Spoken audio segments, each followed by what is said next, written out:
welcome in to our Game of the Week reveal here in Week 11. It is the week before the playoffs. And sadly, Sydney, that means that this is our final Game of the Week reveal show. It's been a wild ride. So fast. Yeah. I know. I can't believe that the season's already about to wrap up, and here we are.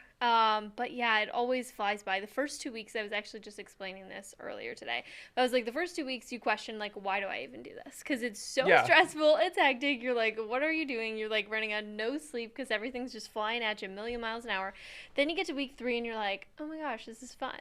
And you get into your routine. You get into the rhythm. Yeah. And then you blink and you're like, oh my gosh, here we are, week 11. Teams are about to clinch the district title. Playoffs are about to start next week. Like, it just always happens so fast. But so much on the line for so many of our teams, whether you've already clinched a spot in the playoffs or not. Right now, you're either playing for bragging rights or you're playing for your last shot to try to get into the playoffs. Like, these games just mean so much. We're officially in November, which means rivalries are at an all-time high. The postseason is in full swing, and it just doesn't get better than this. Yeah, Sydney, just kind of what you said about going through the whole season. The first thing we did in this streaming center, I know that we're kind of used to our groove now, but we did that countdown to kickoff show, and we did high school sports, and I'm pretty sure we included Baylor and A&M in that too. It was daunting to do, especially the first thing out of this streaming center. And I think we've come a long way, and it's been a great year. And Sydney, we're actually going to kind of come full circle,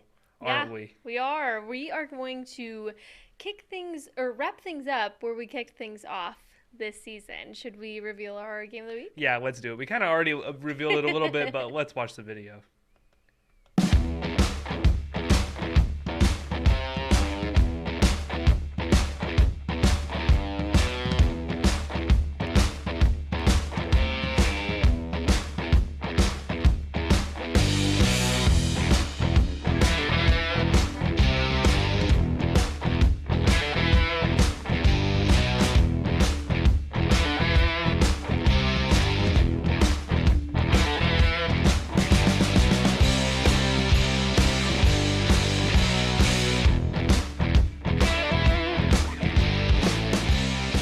Yeah, Sydney, we got Whitney at West. We are going back to where we started the season with our Game of the Weeks, and there's a lot more at stake this time around for West, but we'll start with the away team, Whitney. They've already clinched part of the division title, but you know that they want to get it all just in their name. Sydney, how can they do that? Yeah, they want to get it all in their name, and they want to get it all in their name for the first time in a long time. It's been over 5 years since they've outright clinched a district title, so that's on the line for them. If they don't get this win, it will be a three-way tie in this district between West, Whitney, and Grandview for the district title. So it already stinks when you already have to think about sharing it with one person, but you'd have to share it with two of your district opponents. Like, they want this bad and they want to clinch it outright. Last season, Whitney shut out West in this matchup 38-0. West actually hasn't beaten Whitney since 2022.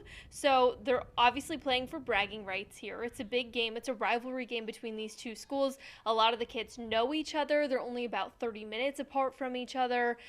So these games always mean a little bit more. Both are 7-2 on this season. The Wildcats have played perfect in district play with only losses coming to Benbrook and Little River Academy earlier in the season. They're currently riding a 4-game win streak. And for head coach David Haynes and this group, he knows that they're not only going to have to play complementary football, but they're going to have to keep grinding because this game starts the bragging rights for the year, as he likes to say. But for them, they're already in postseason mode heading into this one. Super important. I told our kids our playoffs started last week. Last week we were playing for a clinch of the district championship. We're playing for the district championship this week, and then next week is playing until you're done. So I felt that our playoffs started last week. Sydney, I like what he said about how they're already in that playoff mindset. They've already been it last week, this week, and going into the playoffs next week. But shifting gears to West, How can they get a part of this district title? I know they've already made the playoffs, but I know they want a part of that district title as well. Yeah, for West, they're just going to have to keep staying sound on defense. That's been a really big identity for them this season. That's something Coach Haynes pointed out in practice today, is when they go to take on West, they're going to have to basically play perfect on offense because they know how strong West defense can be. But what I think is most impressive about this West team is the turnaround they've made from last season to this season. They missed the playoffs last season. They went 5-5 last year with so many games where they were this close.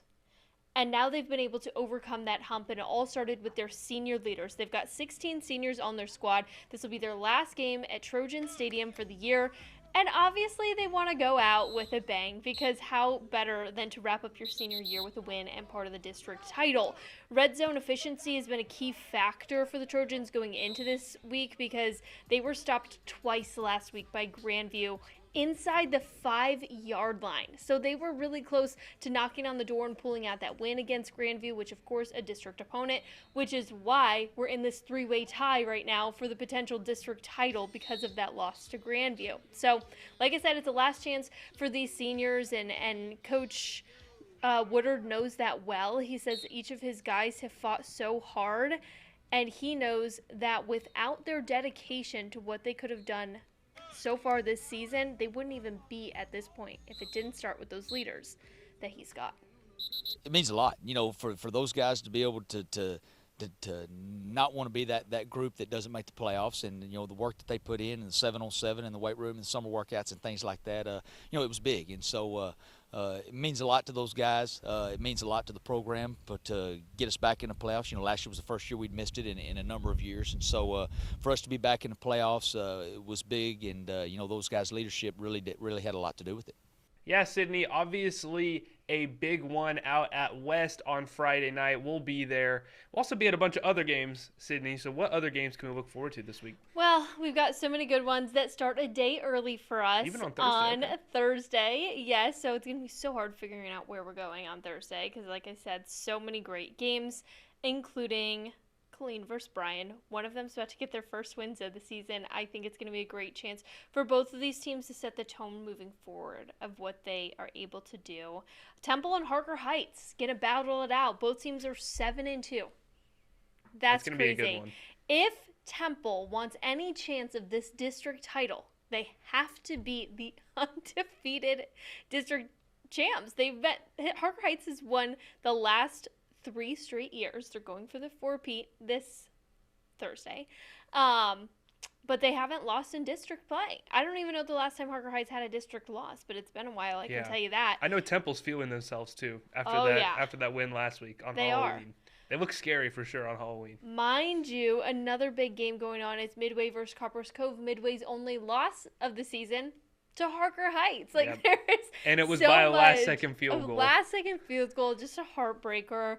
Midway just continues to look so good, look so impressive. They'll have a tough task against a hungry Coppers Cove team who is in the playoffs, but they're going to look to try to prove something, of course, here in the final stretch of the season, and they'll get to host Midway in that game. So definitely a big one going on out there. As far as our Friday Night Lights go to, since Thursday is already so chaotic and fun, I don't even know where to begin, because this is where the madness really starts to come in. We saw a little bit of it last week, but now it's like full on cat's out of the bag. So last week, I know, Ethan, you were one of our Player of the Week nominees, had something to do with this.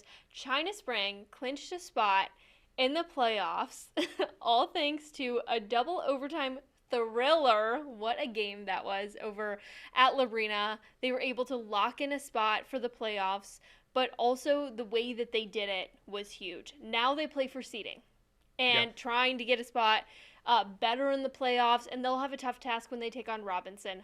Another good clash, rivalry game between those two schools. Blue versus blue. Yeah, blue versus blue. A little blue out action going on. Belton and Brenham. Brenham getting their first loss of the season to University last week. Belton, again, playing to try to get themselves in better playoff seating and position. And with Brenham getting their first loss of the season, Belton with all the motivation and momentum to try to shake things up there and maybe hand them their second loss of the season. University versus Ellison. This one, I think, has all the makings of such a great game. If you look at their records, you're kind of like, okay. But University, undefeated in district play, have already clinched part of the district title. And bear with me, Ethan. They are trying to outright clinch the district title for the first time since 1956. That's ridiculous. Are you kidding me? 1956 is crazy. And they're the real deal. I was out at that game against They're Brenham. playing their best football right now, and that's when it They made matters an most. undefeated team look so lost. Well, it's funny because you came back in, and I was like, they were playing Brenham, right? And you were like, Yep. yeah. And I was like, Brenham's undefeated. And I was like, wait, we got to double check because Yeah. I couldn't believe what you were saying to me. It It's like I wasn't- literally forgot what they were doing and who they were playing. It was a great display, and I'll say this: I haven't seen Waco ISD Stadium like that all season. It was awesome. The fans were showing up and Let's showing go. out, They and deserve that that, place too. got loud. Yeah. That's amazing. And finally, one more game that I'll point out, Crawford versus Rosebud Lot. Both are 8-1 on the season. 7:30 kickoff. Should be a really good one between those two as they battle it out in the last district matchup of the season. And then playoffs start next week, which is so insane. I Yeah. can't believe we're already at that point. So like I had mentioned, a lot of these teams trying to either outright clinch their district titles, trying to play for better playoff seating and positioning, and then a lot of teams too just trying to make a statement in their final game of the season. And some of those games, if they get a win, they could sneak into the playoffs. So there's so much on the line riding here. I just like, why is it already Yeah, over? and- I like the weight of these games because it makes it more fun, but Mm-hmm. I'm like, why are we almost here towards the end? Good news is the postseason starts next week, and that's where the real fun starts to happen. Yeah, and basketball season just started too. Oh, don't remind me, Ethan. We're in crossover Wonderful season. crossover season. Yeah, nobody sleeps until June from here on out. So hope you enjoyed any bit of rest you got during football season, but it probably wasn't much. No, it definitely wasn't. And we're going to be here through all of it. Like Sydney said, we'll be here on Friday. And of course, our college football teams, A&M is having an amazing season. Yes. And then you can Can watch they Sunday keep it night. up? Oh, we'll see. That's We'll the see. They got a tough one this week. Mizzou. Yeah, That's that'll gonna be tough. that's gonna be a good On test. the road too. They've had such a long stretch. They Mm-hmm. haven't played back at home since September. Yeah, and dare I say that Texas game at the end is looking like it might actually be interesting. I know. because For a second there, it looked like it was going to be a breeze, and now we're seeing a second wind Texas of is this coming Longhorns alive. team. So Yes, they are. we'll see how the season shakes out for the Aggies. And then Sunday Night Football this weekend, it's Steelers at Chargers. You can Okay. watch on KCEN. But that's going to do it for us, Sydney. That's it. All That's right. going to be the season. What a wrap. And I just want to say shout out to you, Ethan, because you've held the fort down for us doing all the technical things. I just make sure all the videos are in, but you make sure everything looks good and is put together. So thank you for your hard work and all the games you've Thank you, covered, Sydney. the athletes you've covered. I know how much it is appreciated by everybody in our community. So thank you for being a leader in our future of this KCEN Stream Center, and also just for being an awesome hard worker and giving these kids the Well, attention Sydney, and love we they couldn't do deserve. anything without your great leadership Oh, thank you. in the sports department. I feel like we've come a long way this year. Our Player of the Week stuff, I was talking about today, just how much interaction we're getting with the polls on Twitter and things like that. And Which, so by the way, this week's, oh my gosh, our highest one yet. We'll have one more, it seems of to course, just but exponentially grow. And It's crazy. and we've had a great football season, and I'm excited Yes. for the future, the playoffs and basketball and everything It's like that. not over yet. Although it's our last official Game of the Week reveal show, we'll still have lots more to come with high school football. Yes, for sure, Sydney. But like she said, this is it, and well, I don't really know another way to sign off, but thank you just for start tuning crying, in. Thank you for everybody. tuning in all Bye. season to our Game of the Week reveals. We will see you in West on Friday. Friday Night Lights Game of the Week is sponsored by Astound, Members Choice Credit Union, and Hillsborough Ford.